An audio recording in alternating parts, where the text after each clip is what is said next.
Okay, so we've got audio coming in from a microphone.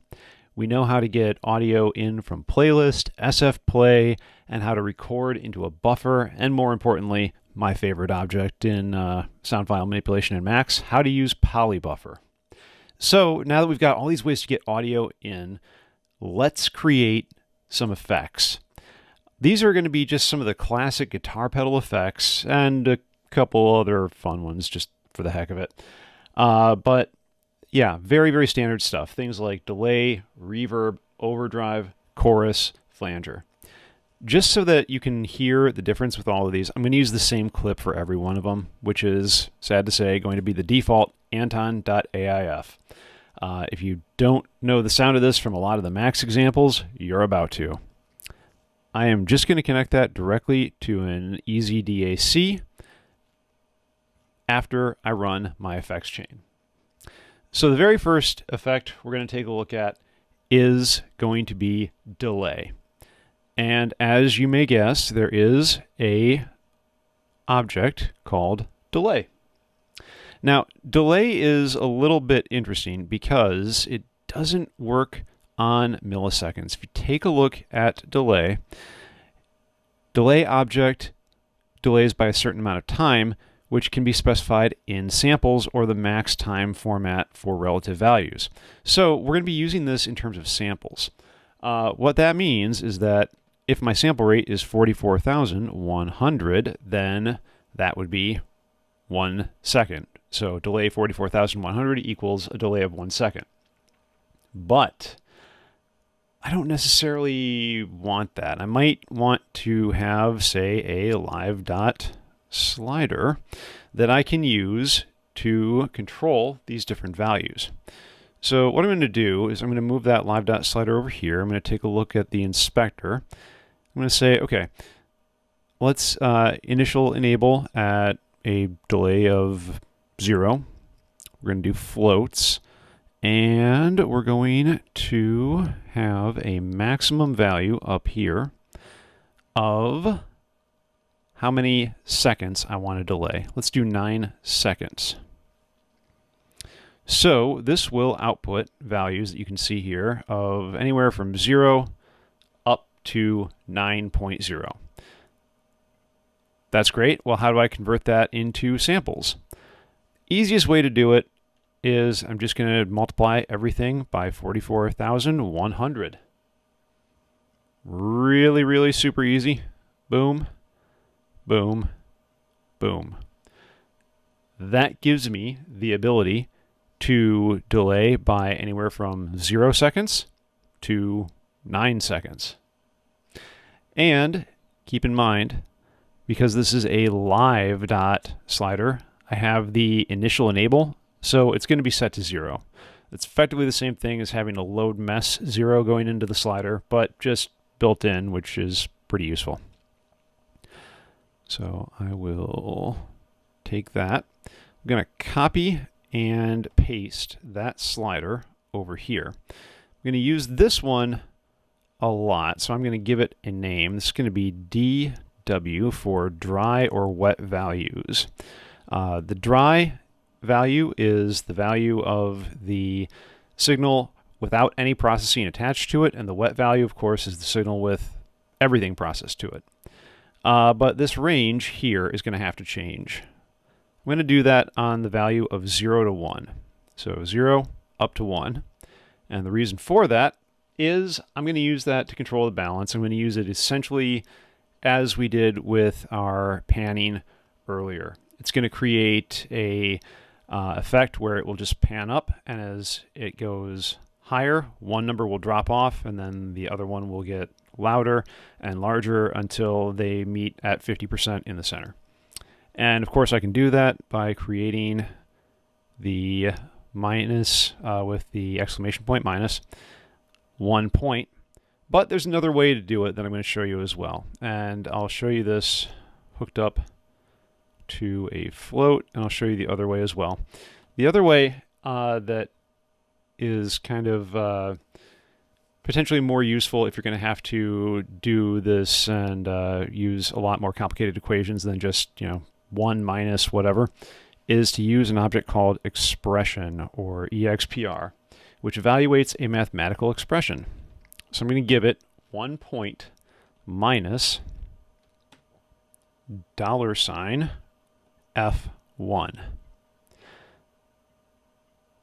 Connect it up, and I'm going to create a float that I connect that to.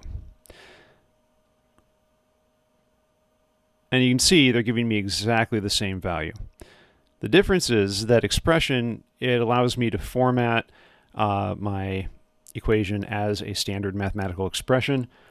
I kind of prefer that. I can never remember if the exclamation point means subtract from the left inlet or subtract from the value, so I tend to go with this one. But otherwise, that's going to work exactly the same. So we'll get rid of that. And that. And now I need a signal path. And this is the important part. I've got to have the signal coming up here from Anton.aif on the playlist into the delay. And I also have to have it going into a dry signal as well. So easiest way to do that is to create a multiply by 0 point up here. And then I'm going to duplicate that and put one under the delay. And there is definitely some debate as to where you can put those. You could put it above the delay or below the delay, but then if you put it above, then it would be 100% of the delay, and this allows you to do some scaling after it's been delayed. So on this effect, it matters that it goes after. On others, you can get some interesting effects. But with that, I want this to be my wet signal. So let's label that.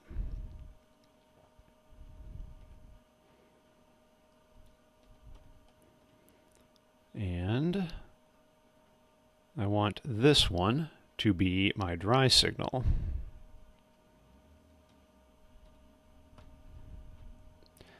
Okay. Don't connect that. So I've got my dry signal going to my dry signal. And now I've got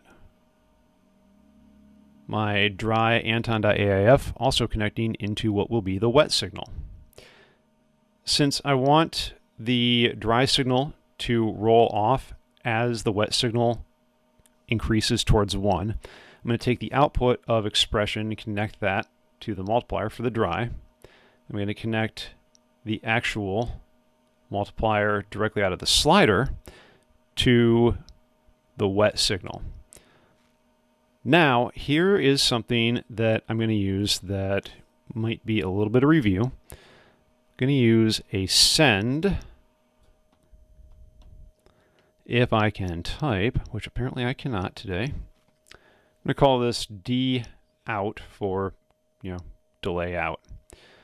So send and receive, just to refresh, will take a signal and it will route it virtually on a bus for you. Because I'm sending multiple signals, when they are received here, they will sum the signal.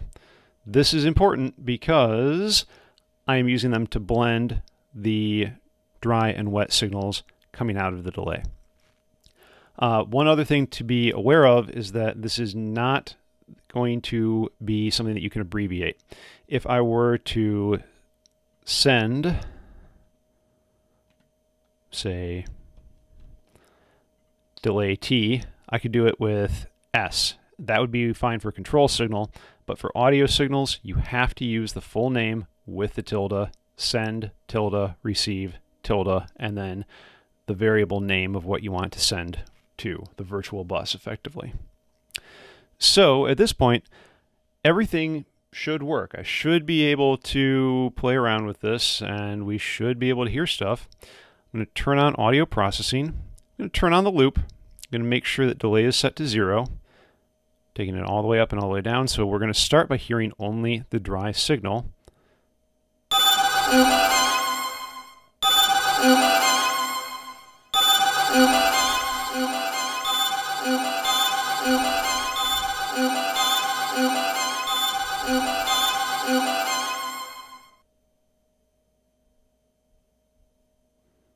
And there we go. Pretty cool. Obviously, if I take it all the way up to 9 seconds, that might be a little bit much. But yeah, it's still pretty cool to play around with the delay this way. Another thing to keep in mind is that this is based on the sample rate. So if I were to change that to 48K, this would need to be multiplied by 48K.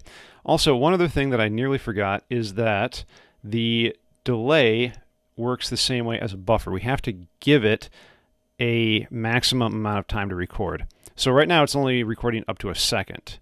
So if I were to insert an integer here, we'll just have Max do the math for us. Then it would tell me that my maximum value is for 9 seconds of delay, 396,900. There we go. Now this will record the full amount, and I should get a pretty insane delay. Let's try it.